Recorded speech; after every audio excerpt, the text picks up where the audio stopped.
My daughter comes along and points her camera at me and pastes bunny ears on me and things like that from time to time. Snapchat.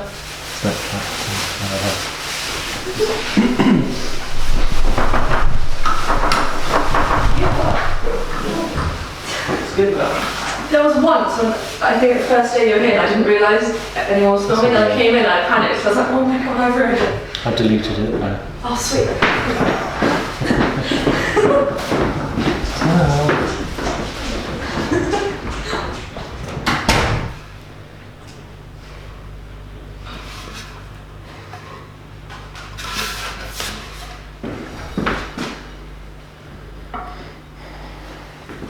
So, actually dead on centimetre. Which is fine. Yeah. We'll have to just push the saddles down a little bit probably. I have taken my little lollipops and used a disc sander to cut off the irregular parts, or most of them, and cut off the corners a bit, and we'll come back to those later.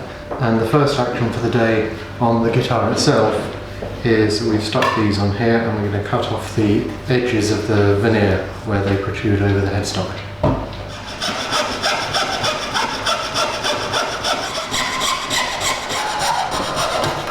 Yay.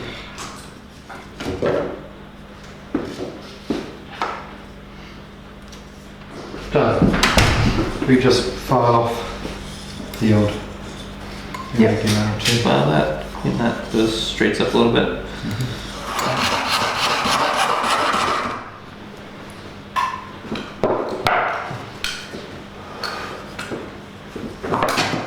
Right, lunchtime on Friday, and we haven't got a lot of video from the morning because we've been in the machine room again for a lot of time.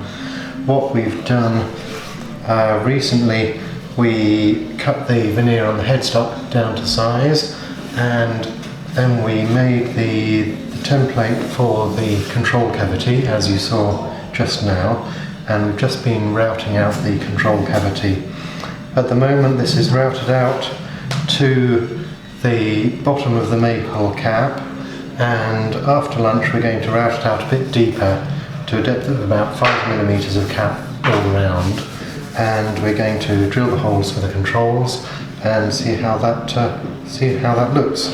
We need quite a lot of depth because of some of the elements that I've got, notably things like the preamp and the control switch, which is quite deep. And that's also why we've got such a large cavity here. Okay, we're working on the headstock. I've designed and cut out a little overlay that will go on here, and we're working on that. In the meantime, I'm just drilling the holes for the tuners in the veneer, the first veneer.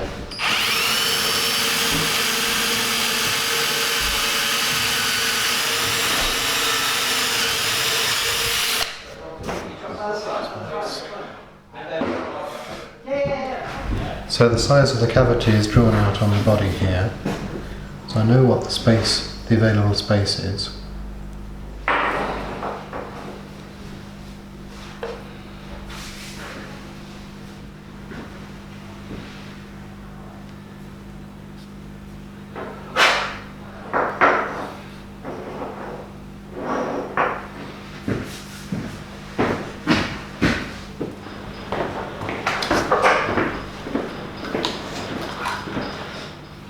Does that look okay? Yeah, that's good. And that's the control layout that I'm going to go with. So volume pot, tone pot, piezo volume, 3-way for the magnetic pickups, and the 5-way piezo magnetic selector switch. I've got the controls laid out, now I'm going to drill the holes for the knobs.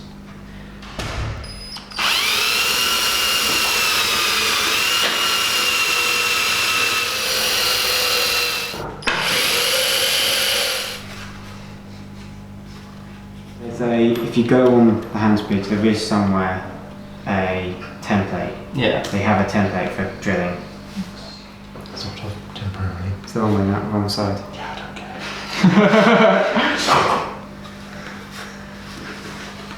You're just such a killjoy, aren't you? I'm sorry. Jesus. What do you want to do? Create a small ramp from there to there, Do basically. you not have a with prox on with a cutting disc or something? Maybe not a cutting disc, but I do have a small. Well,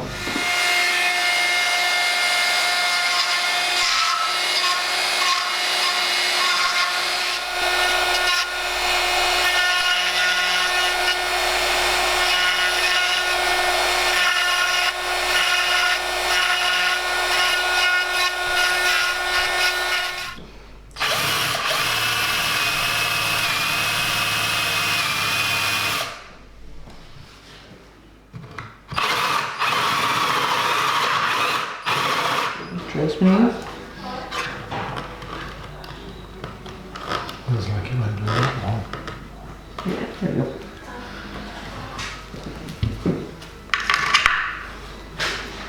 It works. It does. I'm plotting things. Such as?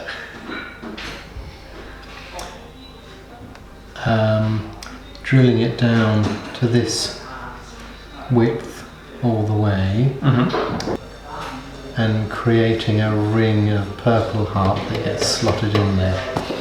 Anyway, we'll leave that and see whether we are going to have time for such fripperies, and I think the answer is no.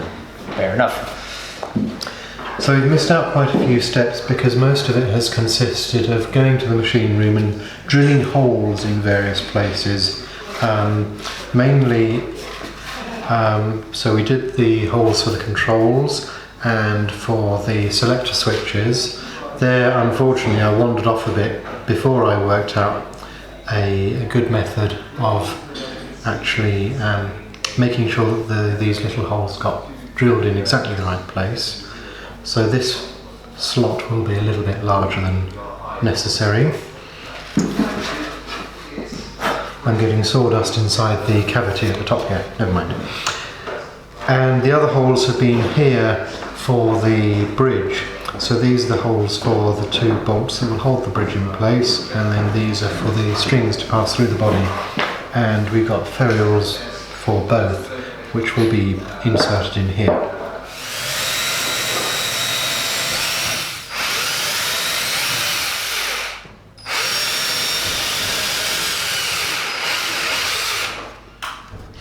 Yep. And we'll need to sort of tuck it out of the way so it doesn't get in the way of the strings when they come through. Yeah, well, So it'll need to be tucked around the back of the ferrule, I presume, something like that. essentially we'll wind it through and then just pitch it back. Lock the ferrules in and we'll be good to go. So those holes that Christopher just drilled through here are so that we can get a little bit of copper wire through there in order to ground all of the strings via the ferrules. And then we need a hole from this pickup cavity through to the control cavity. Otherwise we won't get a lot of sound out of the magnetic pickups. Which, given my level of playing, might be for the best, but there we go.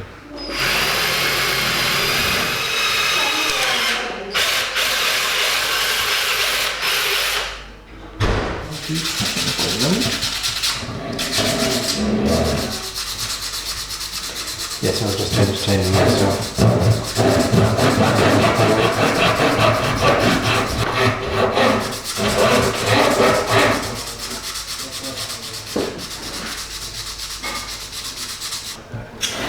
So, more strategic things. How does it look at the moment?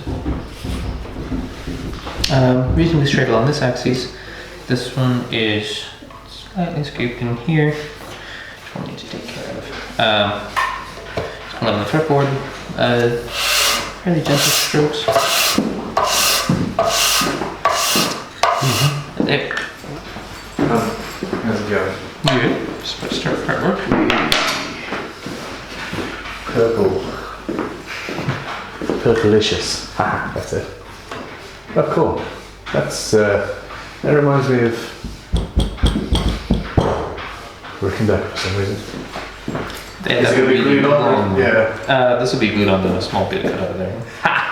Awesome. I really like 3D headstocks. Me too. Fairly gently, Yes. not pressing down, just... A little more than gravity, but not a little more than gravity, but not too much. Yeah. Still going with the fretboard leveling, which is taking a long time. In the meantime, Krista has found some nice dots, prepared steel outline and ebony interior dots, which we'll use for the fretboard inlays.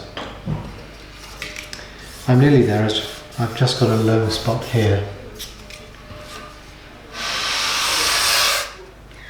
So we finished making sure that the fretboard is flat, and I've just marked, you might not be able to see, but with pencil crosses the locations of the dots on the fretboard and also the side dots.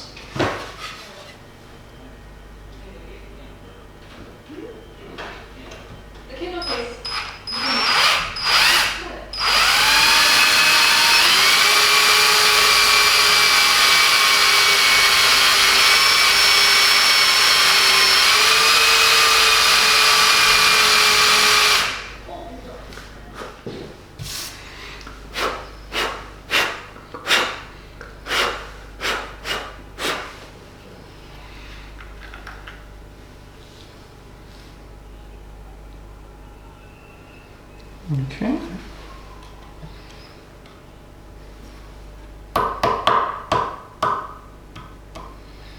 Perfect.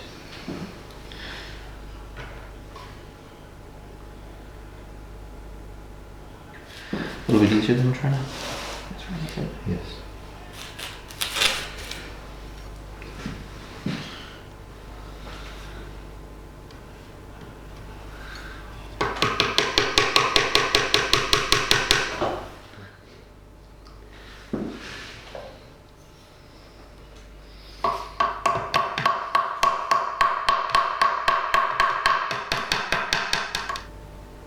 Sadly, it's so little. Yes. Feel good to let them dry though. Right, Okay. back tomorrow, last day. Yes. Lots to do. Yeah.